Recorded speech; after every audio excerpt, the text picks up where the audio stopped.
Welcome to this explainer. Today, we're going to dive into what is honestly the ultimate underdog story. We'll be looking at the incredible evolution of a man who started out as a part-time coach earning just £40 a week and who somehow transformed into an absolute master of sustained success. So whether you're a massive sports fanatic or just someone fascinated by leadership and long-term strategy, there is so much for us to learn from how he built and constantly rebuilt winning cultures over 4 decades. 49. Just take a second to let that number sink in. It's a staggering, almost incomprehensible figure in modern sports.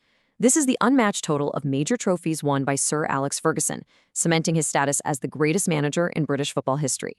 But, he definitely didn't start at the top. He had to claw his way up and build his entire philosophy completely from scratch. Section 1. The 40-pound-a-week manager. To truly understand the unbelievable heights he reached, we first need to look at his incredibly humble beginnings. In 1974, at just 32 years old, Ferguson retires from a pretty modest playing career. His very first gig in management? East Stirlingshire, working part-time for a mere £40 a week. But he wasn't there very long. By October of that same year, he takes over St. Mirren. And right here is where we get the first real glimpses of his managerial DNA. He took a lower-half second division team and completely transformed them into Scottish First Division champions by the 1976-1977 season. How did he pull that off? Well, it was a foundational focus on discovering and developing young talent, paired with a growing reputation as a remarkably strict disciplinarian. Now, he did leave St. Mirren in 1978 after some disagreements with the board, but his blueprint for success? That was officially drafted. Section 2. Breaking the Old Firm. So in June 1978, Ferguson makes a move to Aberdeen. This was a club historically trapped in the massive, suffocating shadow of Celtic and Rangers, the two giants everyone knows as the Old Firm. But almost immediately, everything changed. By the 1970-90 season, Ferguson actually led Aberdeen to their first league title in 25 years. He completely shattered that Scottish Old Firm dominance. And this wasn't just some lucky season, right? This was hard proof of his unique, replicable ability to walk into a club, completely shift its mentality, and build an unstoppable winning culture right from the ground up. He pushed this winning culture to unprecedented heights in what became known as Aberdeen's European miracle, defeating the mighty Real Madrid 2-1 to win the 1983 European Cup Winners' Cup in Gothenburg. That was a colossal achievement. And he followed that up by beating Hamburg to win the European Super Cup. Under his entire tenure, Aberdeen yielded 3 league titles, 4 Scottish Cups, and a League Cup. His reputation grew so immense that he even briefly stepped in to manage the Scotland national team in the 1986 World Cup, following the tragic passing of Jock Stein. His managerial genius was absolutely firmly on the map.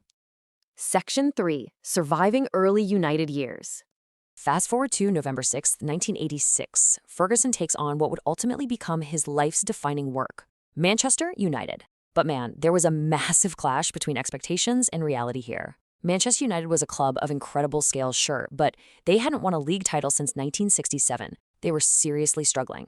And Ferguson's start? It was incredibly rough. His initial league finishes were pretty abysmal. 11th, 2nd, 11th, and 13th.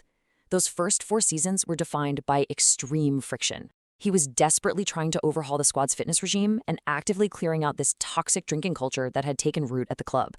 And as we all know, change, especially deep cultural change, is painful. The narrative tension really reached its absolute peak in the 1989-1990 season. According to widespread reports at the time, Ferguson was literally one bad game away from getting the sack.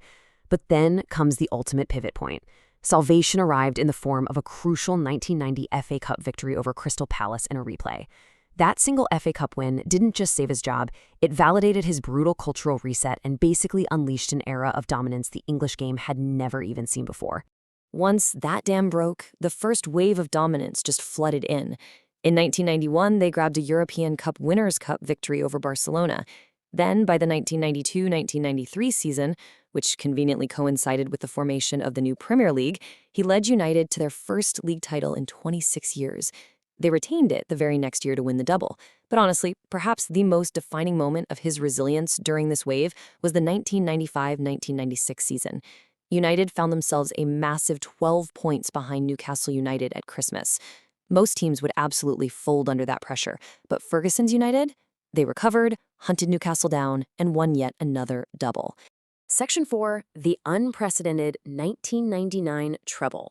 That fierce resilience we just talked about paved the way for something truly immortal.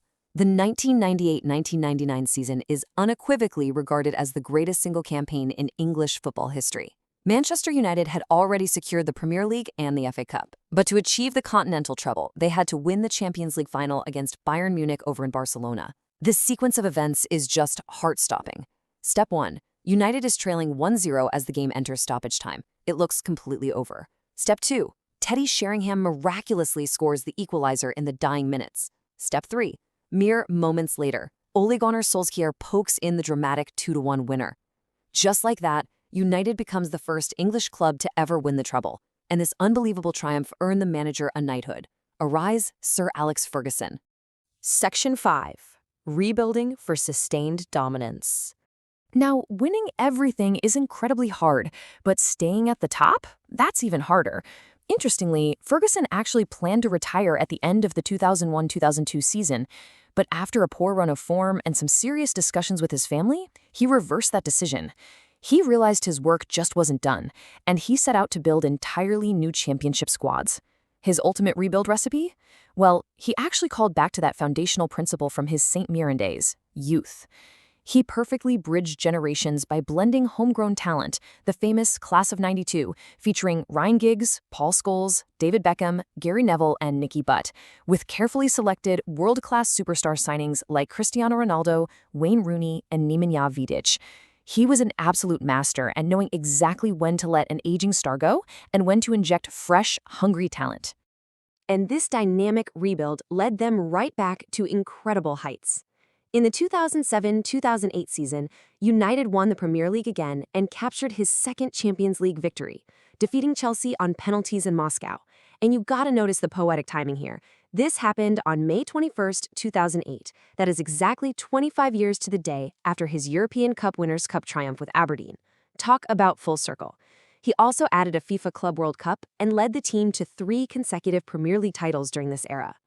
Which brings us to another highly significant number for our explainer, 19. In the 2010-2011 season, Ferguson led Manchester United to a record-breaking 19th English League title. Why does this matter so much? Because it definitively surpassed their bitter rivals Liverpool, who had held the long-standing record of 18 titles. It was the ultimate fulfillment of a promise he made, to basically knock Liverpool off their perch. Section 6. A 49-trophy legacy. As we look at his final chapter, we really need to examine not just the silverware, but the cultural phenomena and the distinct psychological tools that defined his absolute authority over the sport. Terms like Fergie time and the hairdryer treatment are legendary, so let's break them down. Fergie time was his infamous late-game psychological warfare. He would literally stand on the touchline, aggressively pointing at his watch, putting immense pressure on referees, and striking absolute fear into opponents.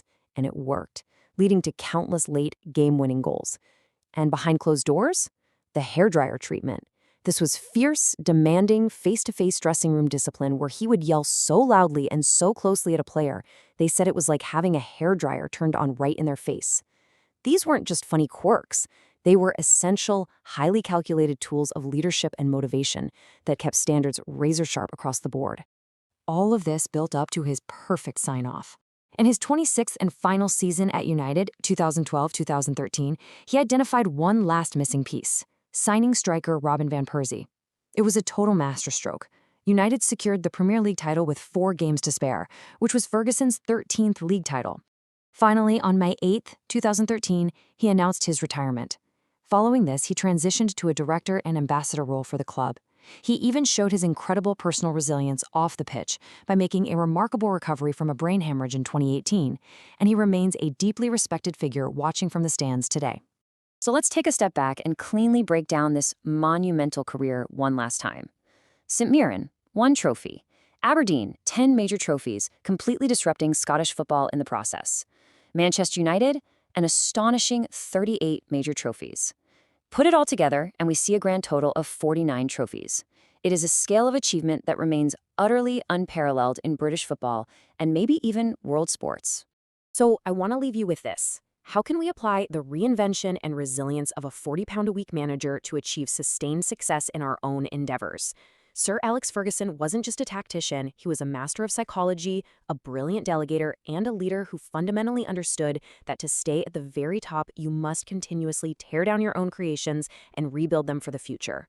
Take a moment to reflect on how his mastery of rebuilding and relentless standard setting can apply beyond the football pitch and straight into your own life or career. Thanks so much for joining me on this explainer, and keep learning.